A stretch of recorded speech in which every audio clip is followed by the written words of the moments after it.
stage is yours. Thank you very much. The good thing about having trouble with technology when setting up is you look like a fool from the beginning, and you can do whatever you want afterwards. So my talk is about weaponizing layer 8, and it's all about getting the best for your users and for your company security-wise. So as you probably all know, we in the industry used to call users idiots, the weakest link, and all the kind of names that are really not very nice to describe their funny antics and their stupidity when they are on our networks dealing with our servers and services. I think it's really time to overhaul that kind of thinking because it's destructive. And so I think this talk is relevant because you could, of course, go to any vendor-specific event, buy a lot of cyber dark chain block boxes, whatever, put them in your network, and have machine after machine after machine, each one with a little nice dashboard for your SOC team and with lots of information on there that nobody really is going to read. So at the end, I don't think that your users are a problem. I think your users are not your weakest link, but humans matter, and you can get your users and the people working at your company to actually help you increase security. So we tried that in former times by just telling them they have to increase security, and that obviously didn't work. So I tried to come up with Brian Veit, who did the talk with me for the first time, with a few ideas how we can do that. But another thing, I have been told that if I give a talk next year, I have to pay money each time I say cyber. This year it's free, cyber, cyber, cyber. So I'm using that word for a specific reason, and that is because the users and the people dealing with InfoSec are calling it cyber. A lot of us in the industry don't like that word, and I know that, I respect that, but our clients and the people at the end of the day paying us use the word, so why not go with it? It's an uphill battle. So how does cyber impact the physical domain? You may have heard or may not have heard about the problems to get a good pizza via delivery service in Germany last year and the year before. Because there are many different platforms offering fast food and home delivery. And those platforms at prime times allegedly DDoSed each other so that they could get the traffic. But on the other hand, that means you couldn't get online and order a pizza. So the whole system went down just because the platforms were battling each other. And on a slightly more serious note, WannaCry, of course, is something that affected a lot of hospitals and cost a lot of not just money, but health-wise, it was a really horror scenario. And thanks to a guy called Barton Finch, I know about swatting. Does anybody of you know what swatting is? Yeah, I just still like to explain it. If swatting is if I call the police on somebody else and report a violent crime, or it's very often a violent crime, like a homicide, like a murder, like something really, really bad going on. The police shows up at the house of somebody, and then stuff happens. In that case, two guys had a struggle over an online game called Call of Duty, and I think it was the trade of some weapon skin and a handful of dollars. So that struggle got out of hand, and the one guy, Barton Finch, said, Tyler Barris said, I'm going to SWAT you. And the other guy said, well, I dare you, and gave him an address. It just wasn't his address. So the first guy called the police, reported a violent crime. They showed up at a house of a guy called Andrew Finch. And Andrew Finch opened the door and stared at several heavily armed guards and policemen pointing weapons at him. So, no idea what went through his head, but he wanted to scratch his ass. So where do you hide a weapon? If you open the door and have a violent crime going on and you're the guy doing it, probably at your waistband. so police shot him dead. And he was completely innocent in that. So this is the kind of weaponizing layer 8 that I'm not proposing, because it's completely the opposite of what I want to do. But we can safely say that cyber does impact the physical domain, whether we want to acknowledge that or not. But even people, like with a pizza delivery service, who are not really online and who are not used to being online, are affected by what goes on in the internet. How can we change that? This talk is all about empowering users, about giving them an option, not about threatening them with consequences if they don't follow security, because that obviously doesn't work. It doesn't really work well with us either, because I think it's in human nature that if somebody really tells you, you must not do this, then even if you never had the idea to do this, you think about doing this, whatever this is. So I'd like to start with an example. How to deal with USB sticks.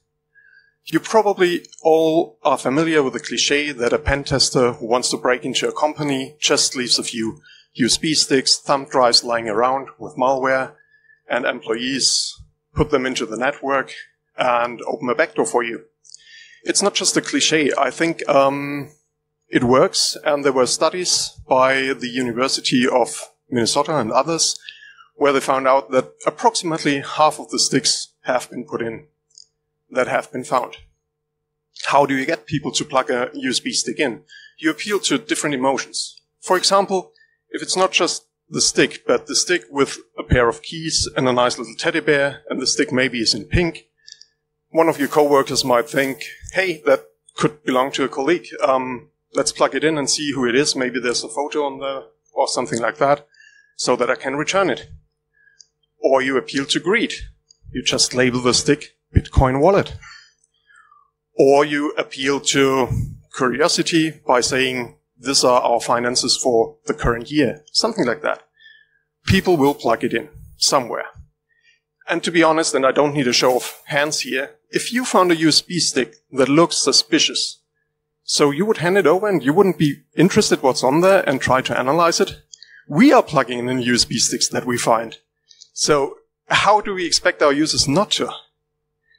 So what we did, and disclaimer, we didn't do that to foil that pen testers and criminals' plan. We built something that is a virus detention station. The way it works is, you've got a USB stick with data on it. You go up there, you authorize yourself with your smart card, plug in the stick, select the files you want to have at your office PC, and then when you return to your office PC, there will be a link in your inbox to those files. We didn't do that to foil the plans of someone, as I've said, but gather around the fire, because I'm going to tell you a tale of a really unnecessarily complicated process. The way our company works, we are a really old company. We've been around for 50 years, and so some things are a little bit strange.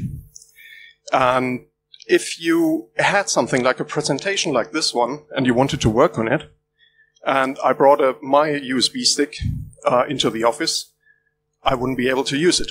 I need a USB stick that the company gave me. I put the presentation on there. Then I would put it in an envelope. That envelope gets delivered by in-house postal service to different building. And then there some kind of magic would happen. They would scan it, and they would even put a seal over the cap of the USB stick to tell me that it has been scanned.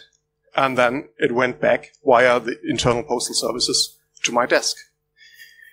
Just a rough estimation, how long do you think this whole process takes? 50 years old company, so yeah, 1 week is a good estimate. It was between 4 or 5 working days. So what does that do if you try to do agile and all the other buzzwords? If you try to do something very quick? Yeah, something like that. What actually happens is, of course, that users would plug in the sticks regardless of whether they have been scanned by the internal department or not. because basically they want to work. And I think whenever we have things in place that stop our users from doing whatever they need to do, they will find creative ways around it.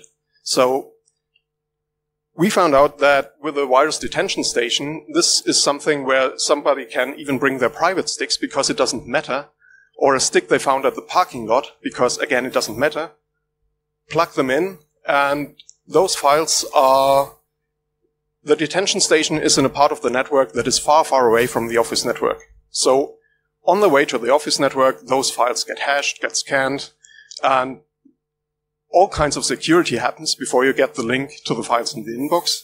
And if it's malicious, of course, you don't get a link to the file in the inbox. It just says, you know, we couldn't deliver these files. It made us more secure, and at the same time, it's much, much more convenient to our users, because usually, depending on the file size, of course, but you've got the link within minutes, not within days. Another thing I think we need to think about is the whole phishing thing. So again, you people in this room, you know about malicious links, you know how to spot them, and we tried, and by we I also mean our company, to tell our users what to look for and what a malicious link looks like, and so on and so on. And nowadays, it gets terribly difficult to find out whether a link is malicious or not. I can tell you that for the first one, and for any kind of link shortener, it's going to be impossible, except you follow the link and see what it results to. And the second one, with the Amazon with a 0 for the O, that's actually a genuine Amazon link. Well, they bought it probably because of these reasons, but it's genuine. And you can't be too sure. So Brian came up with a term indicator of bullshit.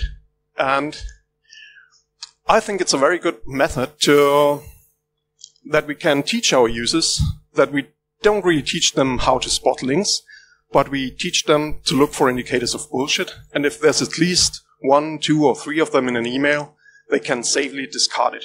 So what are indicators of bullshit? Well, the first one should be obvious. Some people who send spam want to make money. So money is always somehow involved.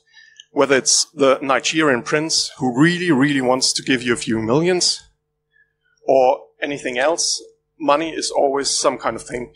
Whether you should buy things, or whether it's some kind of threat with phishing, like, hey, we noticed that you are late on account fees, pay 80 euros now, or pay 1,000 later. Money somehow is very often involved. And another thing that is very often involved are threats. Maybe they are a little bit hidden, or maybe they are very obvious. But again, with the example, pay now, or and for a small fee, or you have to pay a lot later, that is a threat, or what have you. You know, the whole spectrum of threats. Be it, we will make your pictures public if you don't pay us now. That would be an obvious threat, and things like that. If you get a business email, and if you think about all the legitimate emails you get at home and in your business, how often do you have threats? Not that often, I presume. So that is something to be wary of. And the next thing, and I use the term very loosely, is of course romance. So from the sexy Russian young girl, I'm being stereotypic, but all the spam I get is Russian, or Russian girls. From the sexy young Russian girl that really, really wants to make your acquaintance and fell so in love with you by discovering you at some service I never subscribed to, romance is very often involved in emails as well. So if you're at your workplace and somebody sends you a mail like that, it's a little bit uncommon. It's like somebody would send you a love letter without knowing you. So again, this is an indicator. And the next, and I think this is one of the most interesting ones, is urgency. Because, you know, if we force our brain to make a decision really, really quickly, then some of our ratio just shuts down. We are not, as humans, thinking that straight. And urgency, as in, I refer to the first example again, as in pay something now or pay 10 times, 100 times the money in 3 days. There's a sense of urgency, and I think, okay, might be a scam, but maybe I should do it. Any of these indicators shows that probably this email is not genuine. But with emails, we have one more thing. We taught our users to click things. If you look at the internet, at the World Wide Web, this is just, it lives from clicking on links, on buttons, on something. So basically, we have slightly trained our users to click on things. And the psychological craving to click on something, if there is something to click, like with an email and a phishing link, I haven't found any kind of study from any university. I would love to do something like that. But I just know from experience, some people want to click something. So we provided them with a button that just says, report this email. And this button forwards the email to the SOC or any kind of relevant team. They have a look at it, and they come back with either, this mail is genuine, it's just spam, or this mail is genuine, you can do whatever you want with it, or they have all the data they need to feed the spam filters and to make sure this kind of phishing link or this kind of mail doesn't come into anybody else's inbox. So the craving for the click is there because you can click the forward this mail. And I think I'm not completely wrong with that, because every social engineering platform I had a look at that do phishing campaigns, anti-phishing campaigns, have this kind of service exactly for that reason.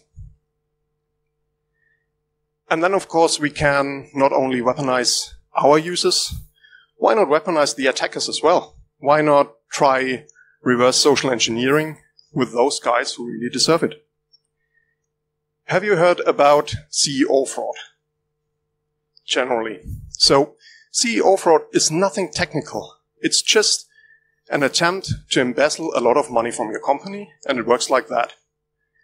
Somebody poses as the CEO of your company in an email and sends an email to someone working in finances. Not the highest level up, but somebody who has the ability to send a lot of money. And it goes like this. The mail says, "Hi, I'm your CEO. I'm currently in country X. We are thinking about buying this company there. Do we have 20 million that you could transfer to me?" And it sounds completely stupid. And probably a few of you think, how can you possibly fall for that? But the thing is, it's a little bit more complicated than that, because there's always, again, urgency and something like, your boss told me you are the employee to talk to because you're the most reliable one, but please keep your mouth shut about that, and so on and so forth. And then the money gets transferred. Well, it's not a useless point, because there's a company in Nuremberg who paid 40 million with a scam like that. And if you think that your company is secure, Facebook and Google paid a combined 100 million to scams like that.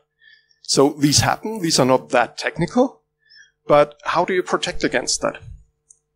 Another company in Nuremberg that I did something I really, really like, because they had those CEO fraud emails so often, they came up with a beautiful process. They told all their users, in fact, the CEO told all their users, that he would never send such an email. That's the first thing you can do as well. And if they received such an email, they should forward it to the SOC and a special team. They would alter the email address ever so slightly and come back to the attacker saying, "Oh, CEO, yeah, thank you. Of course, we can do that, but actually, I don't have the limits that you need, but you do have them, and you probably have forgotten about the new shiny payment portal we set up for you." And of course, as an attacker, you're, what? And then they would follow up with, "Have you forgotten your login credentials? Shall we send them again?" And of course, yeah, nice. So as an attacker, you get a payment portal. It's all on the service of the company. It looks completely legit. They fill in all the data, and that is important, including their IBAN. And as soon as they do that, of course, nothing happens, except that this IBAN gets blacklisted, the bank gets informed, and they don't receive any money. It's foiled, and they can't use that account with this IBAN ever again. And it's really, really more complicated to get a new bank account than to get a new email. By the way, if you're interested in sharing fraudulent IBANs, please come talk to me. We are still trying to figure out how to do that and be legitimate within the GDPR, because as the good guys, we have the problem that we can't share data that easily as the bad guys can do. But this is a really nice way how you actually can deal with social engineering attacks on your employees. Another thing I'd like to point out is passwords. Some of you probably can't hear that anymore, but still passwords are still there. They are still there for authentication. And if you're at your workplace, of course, please use strong passwords. Use a password safe. If your company doesn't provide you with a password safe, try to get one of the free ones like KeePass or one of those, because use a strong password everywhere. Even if you're just doing a proof of concept, setting up a test machine, don't use test as a password, please, because whenever this goes into production, people will forget about it, and everything is a gate into your network. So, yeah, use strong passwords. And by strong passwords, I mean something that you probably can't remember. That's why I think you need a password safe for that. But what's the point in having strong passwords for your elderly relatives, for your friends who are not that computer savvy, and for people who are not working in IT at home, for example? Well, they can still use a password safe if they know how to use it. But on the other hand, I see people bashing other people whose relatives and parents use little books and write the passwords down. I think, by all means, if your granny needs to write down her password, then let her, because whenever she's writing it down, it's going to be a better password than just the name of the service like Apple and 1234.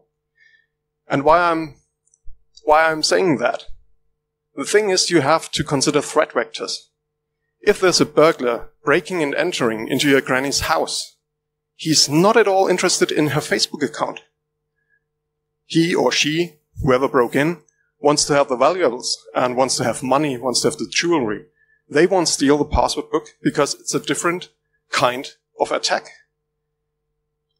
It's of course different in your company, but for people at home, I think if they write their passwords down, they have better passwords.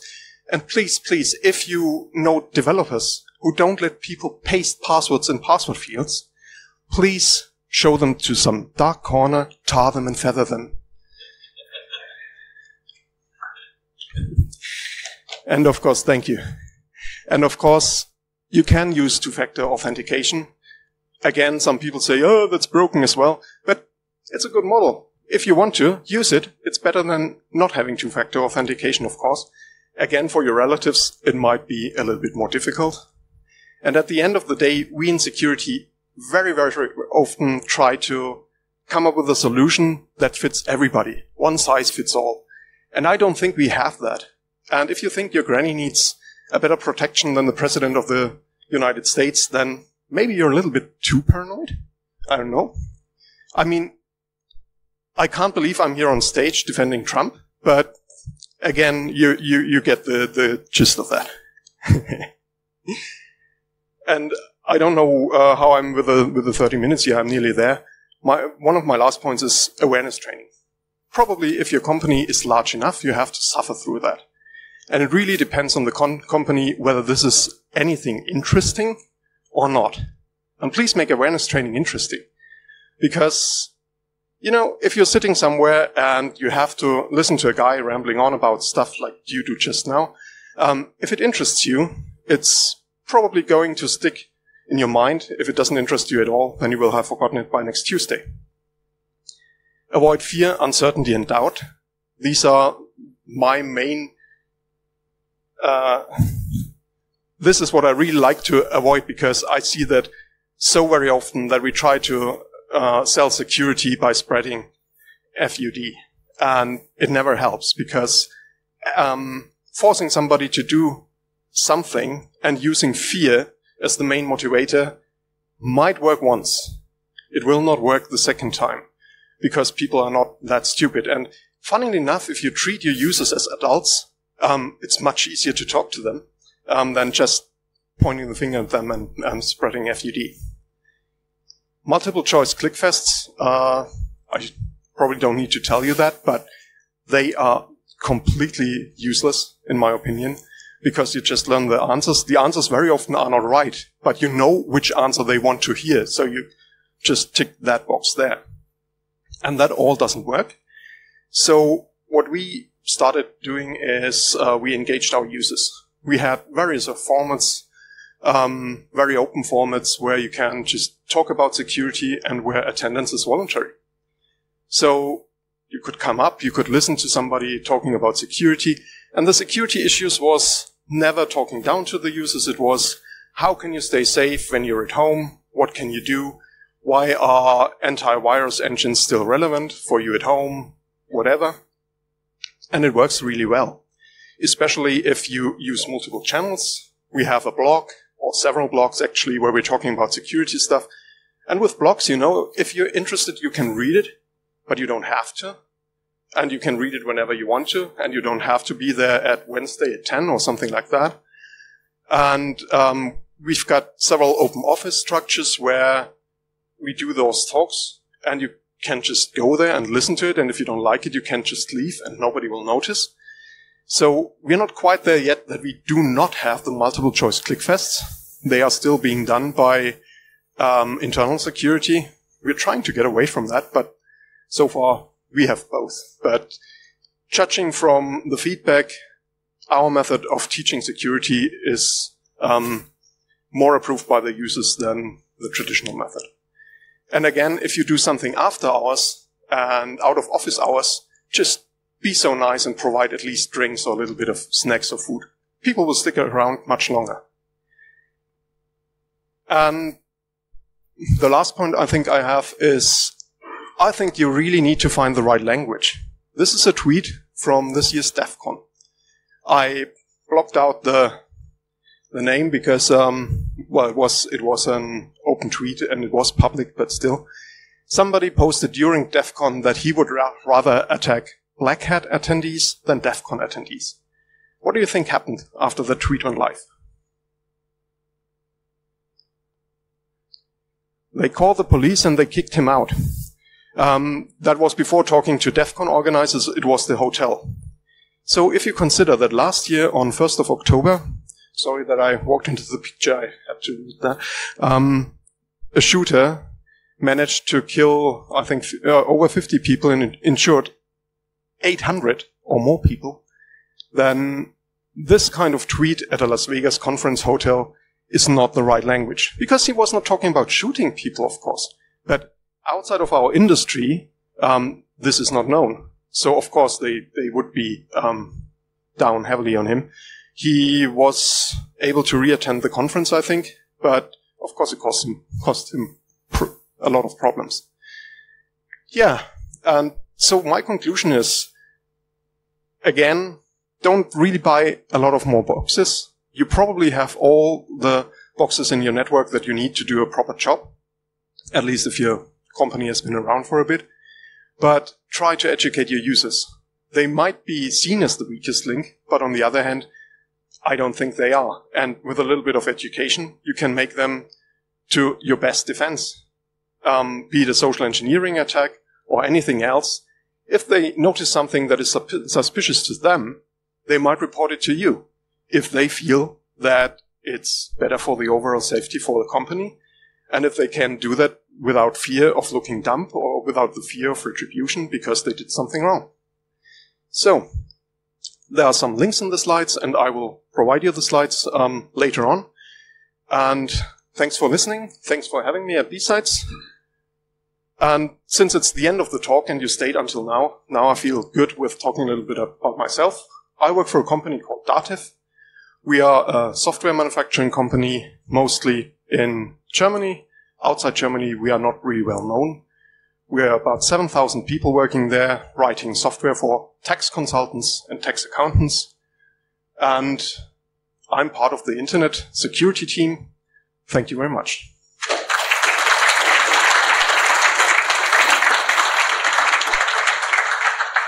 So thank you very much for this really interesting talk. Do we have anyone that wants to launch discussion?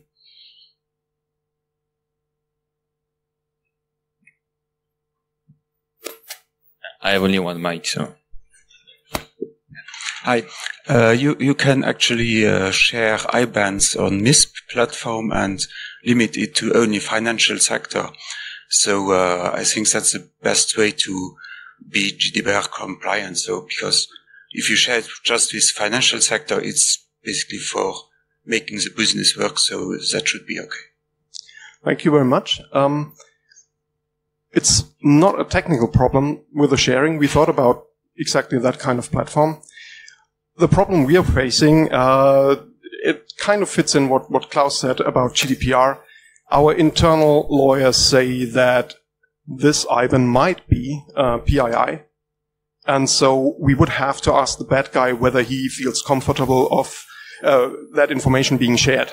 And this is an internal struggle. We still need the okay to share those IBANs, and that would be one platform to do it. Thank you. I think you were next. Hey, thank you for the great presentation. I have two questions, if that's okay. The first thing, I read a lot of blogs about security awareness and related topics, and one thing that seems to come up a lot recently is that security awareness is dead. We need to give up on this and find another way. Do you agree that it's not working at all and we just need to find some? No, I don't agree. To give you one example, you're probably familiar with LinkedIn. There's a German platform like LinkedIn, but it's called Xing. You might have heard about that. I think even they provided the tickets for that, or the ticketing system.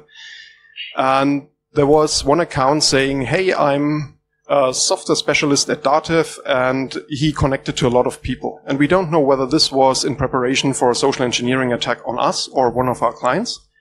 But within, I would say, hours, we got first feedback from users who are not working in security saying, I don't know this guy, and he contacted me. Do you know them? So we found out he's not working at us, and we just wrote an internal email saying, don't accept friendship requests from them because it's just in preparation for an attack or somebody who's a joke or something like that. And this wouldn't be possible without security awareness. If nobody really cared about that, they wouldn't have informed us of that account, if that answers your question. Yeah. The second question is, I think everyone is worried about making users secure aware, but I am more worried and struggling actually with making engineers more security aware. I found it much harder to work with engineers when it's to security awareness and making them adapt to proper security. I don't know, but if you have some tips on that, that would be great.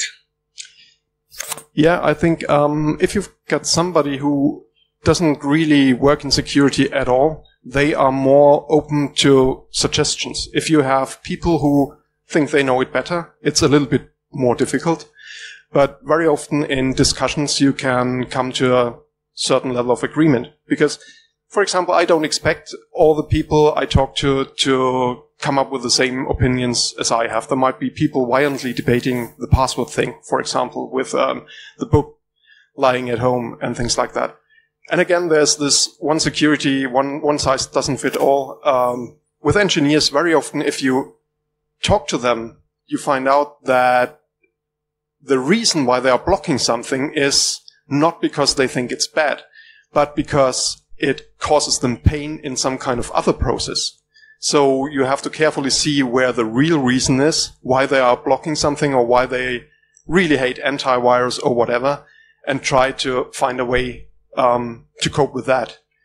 At the end of the day, you can't let them free rein, so you can't say to 7,000 people, do what you want with your security. You have to have a set of guidelines. But if you make it too strict, people will find ways around it. And I found that talking to people really helps in getting a better result. Yeah, thank you for the last point about not making it too strict. Because when working with security policies and so on, that comes to mind a lot.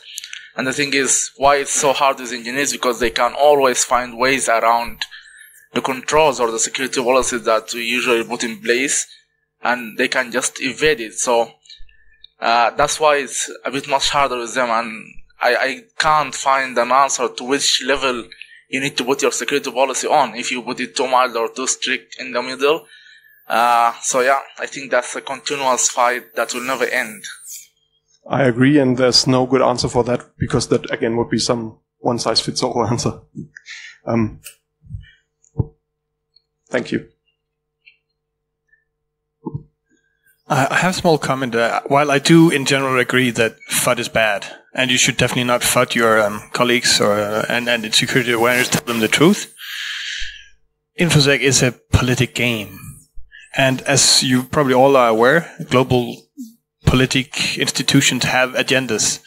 And I'm Danish, and the Danish government, every time there's a crisis, they have a pre-prepared list of things that they want to do that might be even borderline unconstitutional. And for every crisis, they get this one thing through. We see the same happening in like the US and so on. I recommend that you, as an InfoSec department, your blue team, if you're the CISO, even better, you have a list of your main blocking points, the things that are preventing you from maturing your security operations. And for every crisis, every time someone fucks up, use it. Tell them, FUD them like hell. Tell them, I need this point fixed or it cannot get better. Let no good crisis ever go to waste. Thank you. Thank you.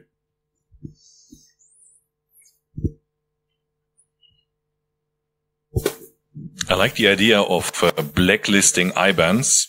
That's a very nice concept. I think there's lots of fun hidden there, like blacklisting the IBAN of the tax authority or of the social security organizations and all of them. So if the organization, if the company doesn't pay their taxes anymore because the IBAN has been blacklisted internally, yeah, fun. I agree, but this wouldn't be an open platform. It wouldn't be something where you can just put in a list of all the IBANs you don't like and be done with it. At the moment, as I said, we are working with two companies, and at a level where you think the pranksters, well, one of them is probably standing in front of you, but even I would refrain from putting the IBAN on that list because it has severe repercussions. If such a list, I don't think it would ever be completely public, but yeah. Doesn't have to be public. It has to be yeah. not pay their taxes. Yeah. Thanks for giving me ideas when I ever want to quit the company in style. You're welcome.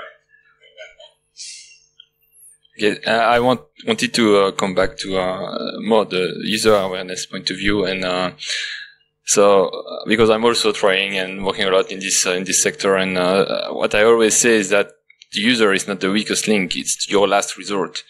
Because in the end, when all your security controls fails, it's up to the decision of the user that will save the day or not. And when you speak to them like this, and it's come back to your policy question, and it's the same for your sys engineer. When you empower them and you give them responsibility, saying you will maybe save the day, and then you recognize it later, it changes everything. Absolutely. Dr. Jessica Barker opens with a tweet from MRW that says, "If security doesn't work for the users, it doesn't work." Yeah, and something I also always do when I'm doing the awareness session is that I'm trying to demystify, to remove the magic about malwares. Because for a lot of users, it's like, yeah, malware, something they never seen, they don't know what it is and so on. So I bring malware and I execute them in VM just to show them.